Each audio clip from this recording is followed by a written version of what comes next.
Hi everybody, thanks for joining me for today's video. My name is David. This video is going to tell you, I'm going to tell you the real reason why very narcissistic, narcissist, borderline men discard women. Not all borderlines, not all men, not all narcissists, not all narcissistic borderline men. This is absolutely typical.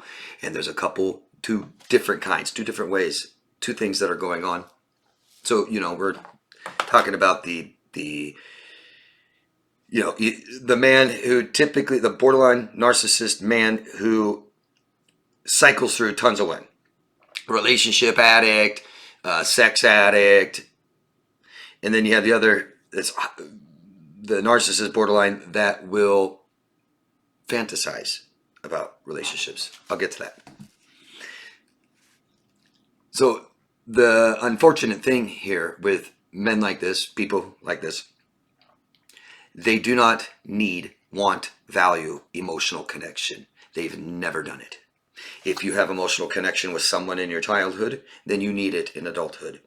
Someone who does not or will not emotionally connect with you, it's because they never have with anyone. All right? That's crucially important here to understand that how important your needs are. And if you're not a toxic narcissist borderline, like most of us, you probably need emotional connection with people. It's not attachment. It's not bonding. It's not codependency. It's not sex. It's knowing exactly who the other person is and what feels good and what feels bad till you're seriously on the same wavelength, not hiding anything from each other, full disclosure, total vulnerability. Knowing what feels good and bad and only does what feels good. Things like this. Emotional connection. Something a narcissist and borderline never will do. All.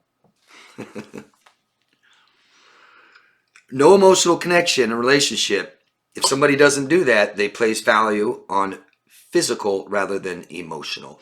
What you are rather than who you are. What you do for them rather than how you feel or what you want or what you need or what you value. Whether it raises their status, makes them feel better, you look good, sex, money, whatever it is. Nobody's perfect. Narcissists will accept that in the beginning because there is always something that will attract them physically to you. There's something, whether they just want sex, but obviously there's something about you they find that's attractive enough. Yeah. But male narcissists, borderlines, will avoid this emotional connection. Never done it before. They may have self-hatred, shame, too much pride, things like this. And physical attraction fades, like everything else that's physical.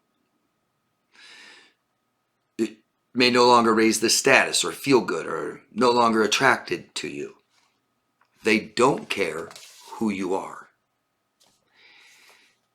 You'll have one type that cycles women, never intending to attach.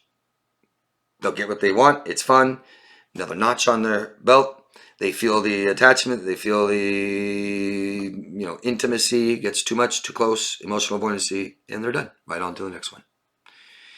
The second one has fantasies of grandeur, a narcissistic diagnostic trait. And they will fantasize about many different things, whether it's success and looks and stuff. But one of them is relationships and love. You'll have a male borderline narcissist that ideals marriage or this relationship they want to have with you, that they want in their life. But both start with physical attraction. One, like I said, will leave before attachment. Okay, but the other one goes deep in, wants the relationship, we're going to get married and have children, this is so great, and then can't function. It's too stressful. And all they have is that physical attraction. They don't care who you are. People, healthy people, neurotypical, as you are attracted to who someone is, they become more physically attractive. You might date someone that there's something attractive about them. Definitely not the most beautiful person you've ever seen. But if you take the time to get to know them over time, if you are attracted to who they are, they just start becoming more physically attractive. And borderlines don't care who you are. Someone who doesn't know who they are never cares who you are. So you can see if they know who you are or care who you are by knowing if they know who they are. And since it's that physical attraction, and we're not perfect, that physical attraction fades and the imperfections rise, and they get too emotionally close and they don't like it.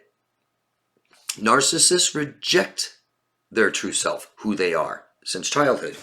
Too much shame. Parents didn't put any emphasis on that. All on their ego, what they do, what they are. They build a fake or false identity based or in their ego.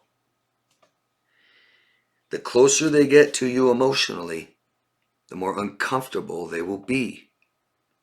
Because that's who they are. They don't want you to see it with the mask, and they don't want you to feel it. They don't want to go there. They don't want to touch that. They don't want to feel that. Their feelings, their needs, their wants, and stuff like this, and the feelings definitely, they don't want to go there. They aren't going to tell you.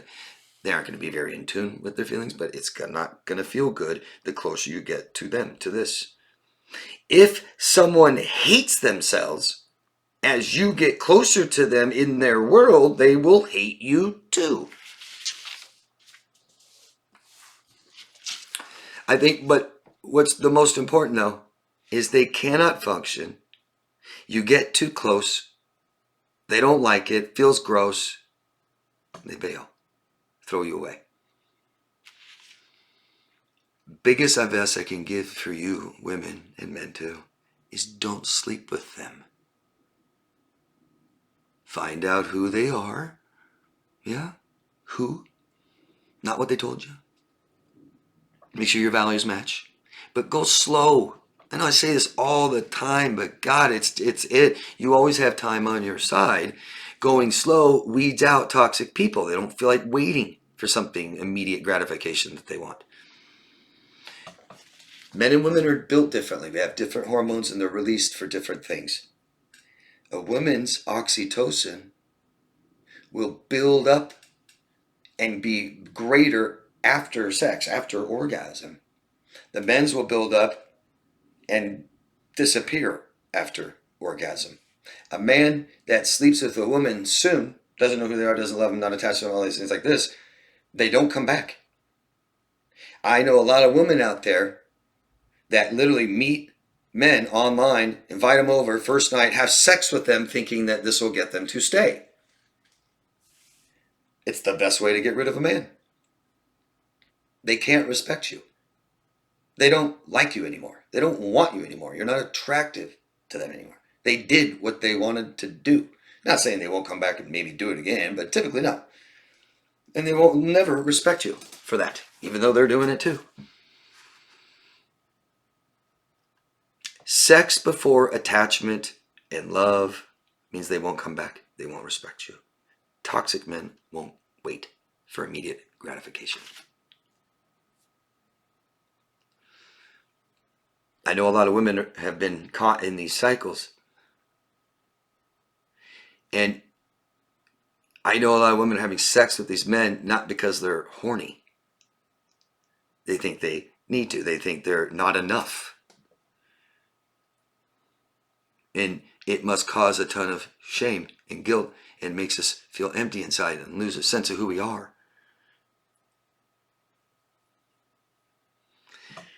So, stop doing it. How we meet people, how we interact with them really, decides where it goes, right? I'm telling you, predators and manipulators and people who exploit others, narcissists, borderlines, they want short-lived relationships. They want immediate gratification. They don't want and need the things that you do. They won't wait. They won't wait. You find out who they are more, get emotionally close to them, see how they react to that before sex. Just my advice. Let me know what you guys think of this video and my advice. And maybe if you have some experiences of your own that you can add down below, that would be wonderful. Kind of tell us what happened. Right? Maybe something that you learned that you stopped. Let me know. Let us know, please. Always ask questions, and if you could, thumbs up, subscribe to the channel. Okay? Anybody that wants coaching, you can find me at daviddemars.com. Thank you guys. Love yourself first. Bye-bye.